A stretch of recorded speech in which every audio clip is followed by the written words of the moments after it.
You're listening to the Otis Jiry channel.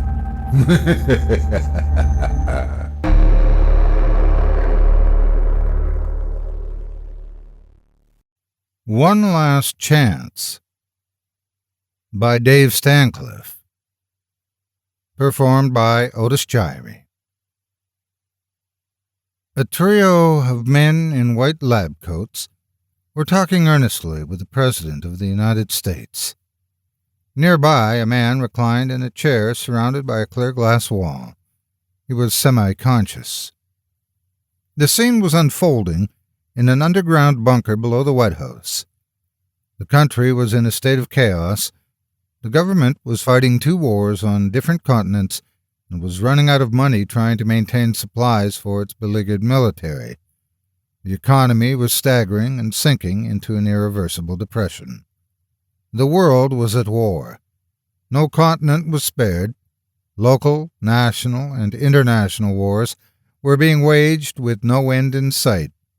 Thus far, no nukes were used, as all parties knew that it was an endgame move with little chance of survival for anyone. That could change at any moment, as China was becoming unpredictable, threatening the U.S. with a nuclear holocaust. It was during these desperate times that a secret government project was being developed, a time machine. The lab, a mile beneath the White House, was so secret only the President, the Vice President, and the Speaker of the House knew about it. The dozen scientists involved were all sworn to secrecy and were monitored by a special FBI unit created for the purpose as a backup. There were 4 people in the covert unit, 2 men and 2 women.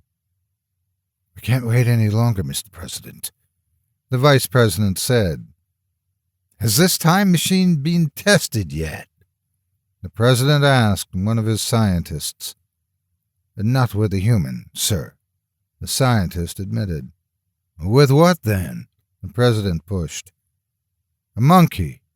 A chimpanzee, to be exact, sir," said the scientist. The President, who was a compassionate but realistic man, asked, "Does Major Reed know this?"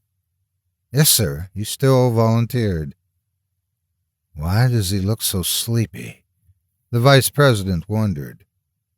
"He's on a little twilight to calm his nerves and relax him before the journey. We have to put him completely asleep when it's time for him to travel. My colleagues and I believe that the sensory shocks that would come from being conscious might drive him crazy. We've calculated that he only needs to sleep for 42 minutes during the time slippage, and he'll wake up in the year 2035, the scientist assured him. Plenty of time to reverse some bad things. Another scientist spoke up. "Does Major Reed have his hit list?" the President asked. "All programmed into the mini-computer implanted in his skull," the first scientist said. "Would you like to say a few words to the Major, sir?" The President went up to the glass and looked at the Major, who was hooked up to various tubes leading into what looked like a round steel ball encased by clear digital components that blinked on and off rapidly. The chair he sat in was equipped with a safety harness and had an electronic keyboard that popped up in front of him when he hit a button on his armrest. "Good luck, Major Reed," the President said into an intercom. "Your country will never forget what you're doing here. Your service and sacrifices are beyond the call of duty. You are a true patriot." "Thank you, sir," Reed responded. "An honor." His head dipped down for a moment. It popped back up.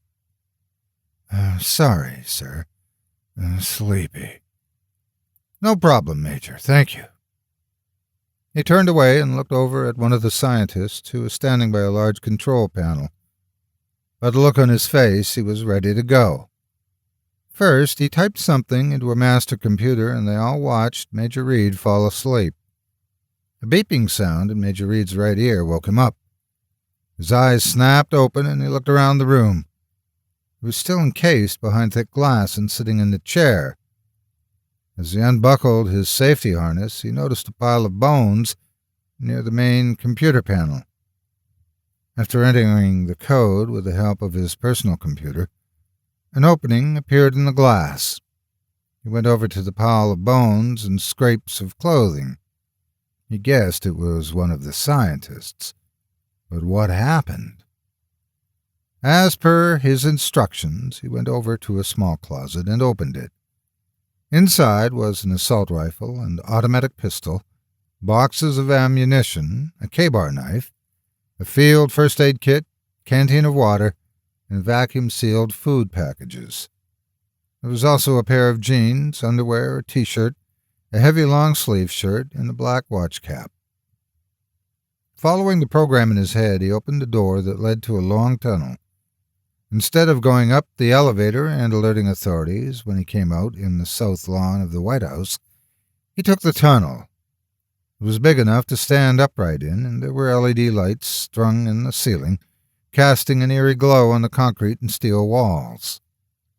The tunnel was 10 miles long and came out in a wooded area of a community forest and park. As Major Reed walked along, he couldn't help think something was wrong. It was the bones. They didn't add up. Just ahead, he could see a row of yellow lights in a stairway. It led to a trap door. He took a deep breath and tapped out the code to unseal the door. A bright shaft of light blinded him as he crawled out. A foul stench hit his nostrils, and his stomach heaved involuntarily. "What the hell?" he grumbled. As his eyes adjusted, his jaw dropped in growing horror. The devastated landscape before him looked like a photo of Berlin and World War II after the Allies reduced it to ruins. The bleak and rugged horizon in front of him looked endless. There were no signs of life as he walked through the debris. He walked for 2 days without seeing a trace of life, man nor animal. The blazing sun burnt the wounded land and the remnants of a once great civilization. Finally, Major Reed sat down on a pile of rubble. He realized what must have happened. His trip wasn't successful, and this is what the planet would look like in the future. He went forward instead of back in time. His sacrifice was in vain. He looked at the bleak, tortured landscape around him and sighed. He only had enough food and water for a week, if he stretched the water. There was nothing left to do but keep walking, hoping for one last chance. As it stands, like Alexander Pope once said, hope springs eternal in the human breast. Thank you so much for taking time out of your day to listen to this story in its entirety. If you enjoy what you hear and what I do and would like to support me and my efforts, visit my Patreon page at patreon.com/Otis Jiry. If you haven't yet, please hit the like button and subscribe today, and share this video with everyone on your social media. It helps more than you could ever imagine. Again, thank you for listening and have a great day. God bless you.